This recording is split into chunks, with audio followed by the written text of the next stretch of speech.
Hai kabajamtoota hordoftoota maatii toora akkam nagaa fayyaa keessanii har'a kan ilaalu akkamitti akka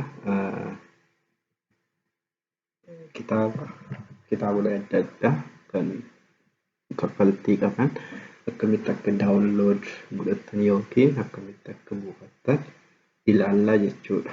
Kitaaba barbaadan kan achi keessatti argamu jechuudha. Sarbarii san keessatti argamu buufachuu dandeessu jechuudha yoo jiraate. Fakkeenyaaf kitaabni kun kaffaltii Amaazoon irra jira. Qarshiin isaa doolaara 99.99 dhibba jechuudha. Doolaara 100. Doolaara 100 gara biyya keenyaatiin yoo deebisne gara qarshii 10,000 yaa bilaakiidha yoo ta'u. Kanaammoo bitachuu hin dandeenyu. Garuu karaa salphaa ta'een jechuudha. Karaa haala salphaa ta'een kitaaba kana buufachuu dandeessanii jechuudha. Daawunlood gochuu dandeessanii. Kitaaba kana buufachuudhaaf jalqaba weebsaayitii kana keessa seenna. Weebsaayitii sana seenuudhaaf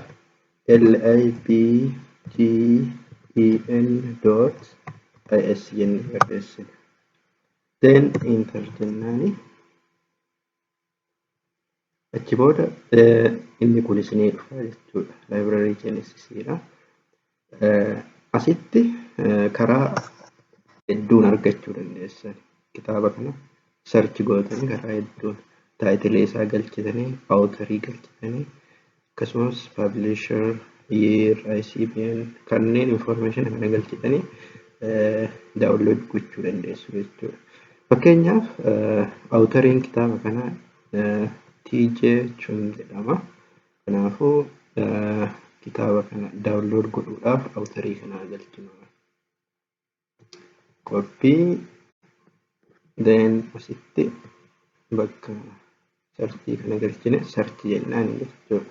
Nuu fida amma kitaaba kana search godheetiin kitaaba kana editionii isaa waliin jechuudha. Fakkeenyaaf inni jalqaba irra nu dhufe first editionidha. Inni kun ammoo second editionidha.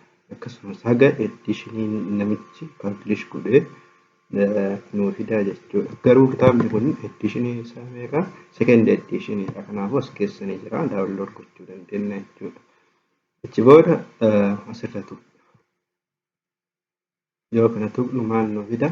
Environmentii kana nuu fida. Achi booda libgen.li isa jedhu kana tuqna jechuudha.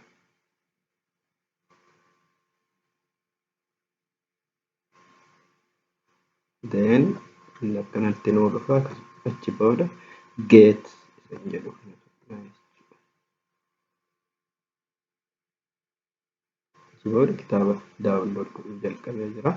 Kitaabni meeggabaayitii 22.3 daqiiqaa tokko keessatti daawunlood ta'ee inni dhumaa jechuudha. Akkasitti kitaaba daawunlood godhattaniiti dubbisuu dandeessu jechuudha. Kitaaba barbaadan search godhatee ilaala.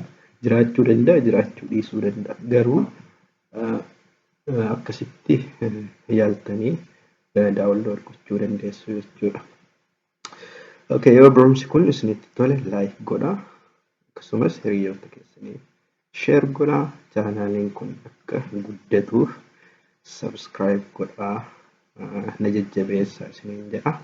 Nagaan naaf tura.